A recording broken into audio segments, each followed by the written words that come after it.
Je vais avoir 86 ans. Je suis né à Clermont-Ferrand. J'y ai passé une grande partie de ma vie. Mon père travaillait dans une usine bien connue à Clermont. Et ma mère tenait une petite succursale des Économas du Centre à Clermont. Finalement, la vocation, ça vient pas de moi. Ça vient d'un quelqu'un je crois qu'on l'appelle Esprit Saint. C'est lui qui fait le boulot. Moi, il y a eu quelques circonstances qui ont marqué ma vie. Il y a d'abord eu une famille qui baignait dans le christianisme, mais qui n'était pas pratiquante. Je la dois peut-être aussi à un copain là, qui habitait dans mon quartier, qui s'appelait Jean-Pierre et qui m'a invité un jour à aller au catéchisme. Et puis je le dois aussi à un prêtre, c'était le père Farjas, Georges Farjas. Bon, il m'a un petit peu interviewé, interrogé, poussé, encouragé, etc., dans le sens d'aller vers une vocation sacerdotale. Finalement, elle s'est manifestée à la fin de la classe de première. Je me suis dit, il faut peut-être que si je veux avancer dans le sens de cette vocation sacerdotale, il faut que je décide de quelque chose. Je suis donc allé voir des prêtres au séminaire qui m'ont dit « ça serait mieux que tu fasses la série philosophie ». Alors que j'avais toujours fait des mathématiques et je connaissais que ça. Donc je me suis inscrit en philo. Et puis alors, quand je suis rentré effectivement au grand séminaire, je n'étais pas habitué à ce mode de vie. Moi j'avais 17 ans. J'étais libre comme l'air. Là j'étais un peu surpris de l'ambiance du séminaire. J'étais pas à l'aise. Donc ça a mal débuté. Et puis après, pris dans l'ambiance, avec pas mal de monde à l'époque, puisqu'on était peut-être 90 ou 100 au séminaire. J'ai bien vécu ce temps, finalement. On m'a dit « va » et je suis allé. On m'a dit « reste » et je suis resté, comme le bon serviteur de l'Évangile. Voilà, donc j'ai commencé à Thiers, où je suis resté 10 ans.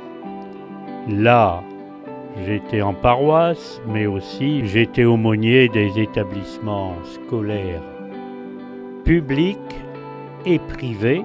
Je faisais, je me rappelle, 33 heures par semaine en collège et en lycée. Mais là aussi, j'ai été très heureux dans ce temps de Thiers. J'ai fait pas mal de choses. C'est là que j'ai commencé à travailler aussi un peu. J'ai travaillé dans le cinéma avec François Truffaut. J'ai passé le permis transport en commun et poids lourd et je l'ai utilisé puisque je me suis même fait embaucher dans une entreprise de transport. Et ces 10 ans ont été vraiment une joie pour moi. Et puis ensuite, je suis parti à la Croix de Néra pendant 11 ans.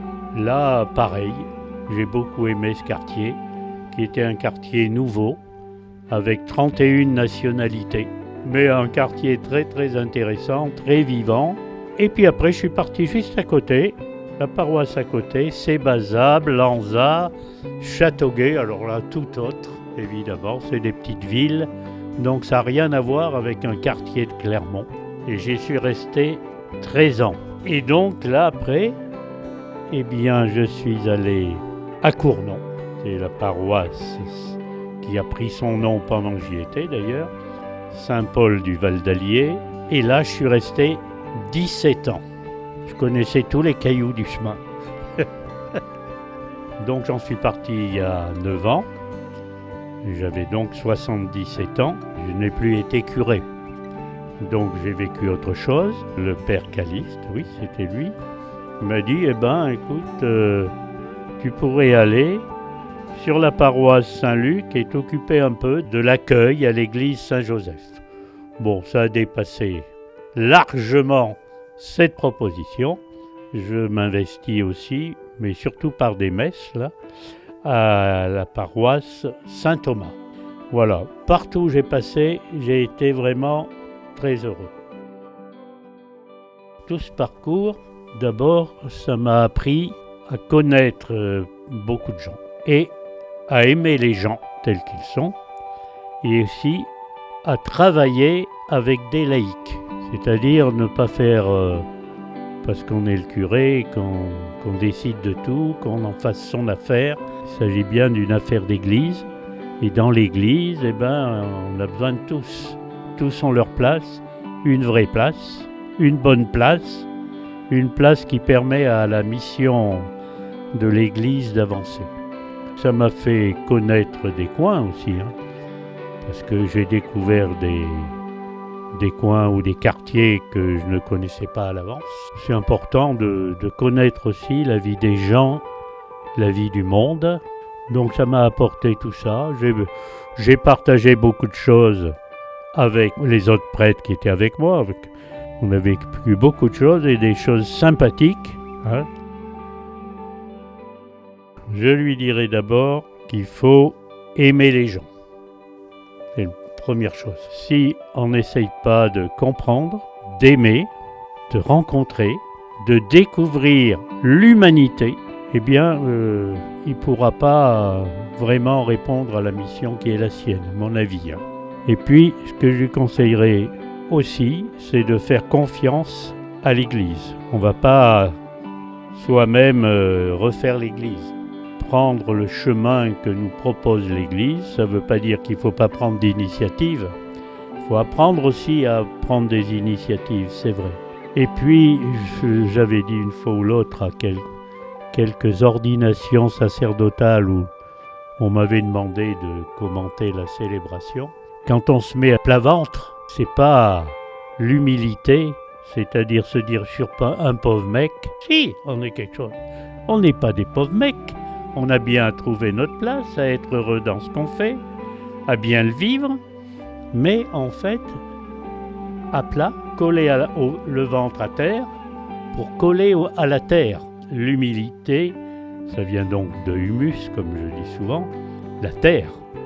Il s'agit bien de coller à la terre.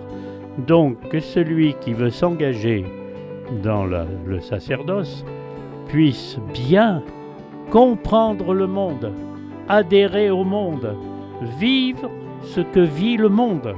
On n'est pas incolore, inodore et sans saveur. Il ne faut pas supprimer tout ce qui fait notre vie, éliminer des parties de notre vie pour dire c'est ça que je vais vivre. Si on veut se mettre au service, non pas seulement de l'Église, mais au service du monde, il faut connaître et l'Église et le monde, et aimer cette Église, aimer ce monde. C'est ce que je leur conseillerais.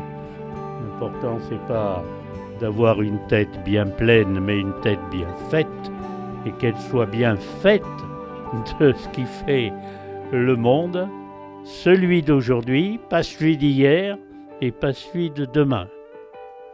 Celui d'aujourd'hui.